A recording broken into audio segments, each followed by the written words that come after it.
പൊന്നാനിയിൽ വേനൽക്കാലത്തിനി ഉപ്പുവെള്ളം കയറില്ല. പൊന്നാനി നഗരസഭയിലെ കാർഷിക മേഖലയ്ക്കും കുടിവെള്ളത്തിനും സംരക്ഷണമൊരുക്കുന്നതിനായി നിർമ്മിച്ച VCB നഗരസഭാ ചെയർമാൻ ശിവദാസ് ആറ്റപ്പുറം ഉദ്ഘാടനം ചെയ്തു.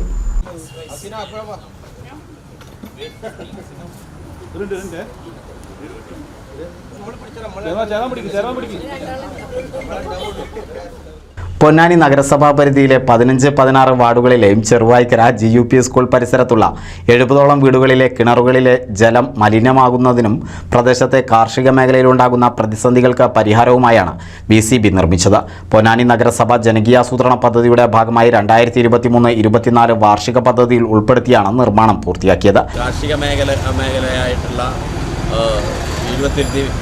പ്രദേശത്ത് വ്യാപകമായ രീതിയിൽ കൃഷിനാശത്തിനും അതോടൊപ്പം തന്നെ കുടിവെള്ളം മലിനമാകുന്നതിനും കാരണമായിട്ടുള്ള ഈ ഓരുജലം കയറുന്ന പ്രവണത, പ്രത്യേകിച്ച് കുംഭം മീനമാസങ്ങളിൽ വിയ്യങ്കായലിൽ ജലനിരപ്പ് ഉയരുന്നതിൻ്റെ ഭാഗമായി ഈ ഓരുജലം ഇത്തരത്തിലുള്ള കനാലുകളിലൂടെ ഇരച്ചു കയറി കൃഷിനാശവും അതോടൊപ്പം തന്നെ ഈ കുടിവെള്ള മലിനീകരണവും നടക്കുന്ന സാഹചര്യത്തിൽ അടിയന്തരമായി അവ പരിഹരിക്കുന്ന പ്രവർത്തനത്തിൻ്റെ ഭാഗമായി ആണ് ഇത്തരത്തിലുള്ള തടയണകൾ നിർമ്മിക്കുന്നത്.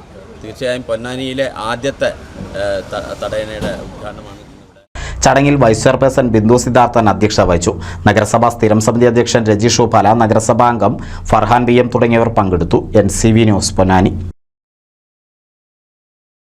1000 വിവാഹങ്ങൾക്ക് ഒരേ ഒരു ബ്യൂട്ടി